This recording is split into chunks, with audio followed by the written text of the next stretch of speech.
Ассалаумағалейкум достар. Кәдімгі ауламызда өсетін бақбақ гүлінің одуванчиктің адам денсаулығына 8 түрлі пайдасы бар. Ең бірінші пайдасы бақбақ гүлінің құрамында рак клеткаларын жоятын апигенин ферменті бар. Апигенин ферменті жаңадан пайда болып келе жатқан рак клеткаларын жойып қана қоймай, адамда бар анықталған ракты да жоюға көмектеседі, жойып отырады. Ол рактың бірінші, екінші, үшінші сатысында гормонотерапия, химия, радиотерапиялармен бірге қолданса, тез жазылуына мүмкіндік береді. Рактың метастаздарын болдырмайды, және жаңадан пайда болған метастаздарды жойып отырады. Және операциядан кейін, қатерлі ісікті алып тастағаннан кейін, осы бақбақ гүлін қолданса, қайтадан өсуіне мүмкіндік бермейді. Екінші қасиеті бүйректің жұмысын жақсартады, бүйректің қабынуын, ауруын басады, және беттегі аяқтардағы ісіктерді қайтарады. Үшінші қасиеті құрамында калий, магний сияқты электролиттер өте көп.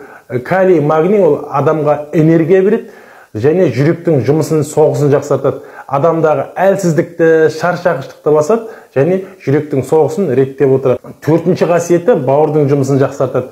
Бауырдағы майбасқанды кетіреді, және зақымданған бауыр клеткаларын қалпына келтіріп отырады. Өтті сұйылтып, өттің жүруін жақсартады. Өтте тас пайда болуының, қоюлануының алдын алады. Бесінші қасиеті асқазан ішектердің жұмысын жақсартады. Іштің ісінуі, іштің кебуі және запорды жойып отырады. Алтыншы қасиеті буын ауруына ем. Буындардағы қабынуды, ауруды қайтарады. Жетінші қасиеті қант диабеті кезінде өте жақсы көмектеседі.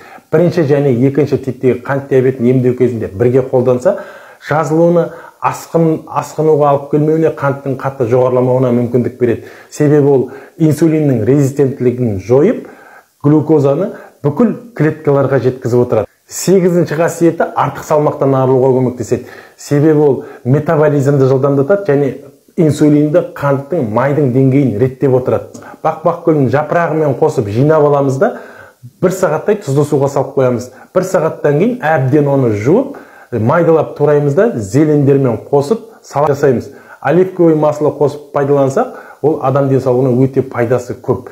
Және сары гүлінен шай қайнатып ішеміз.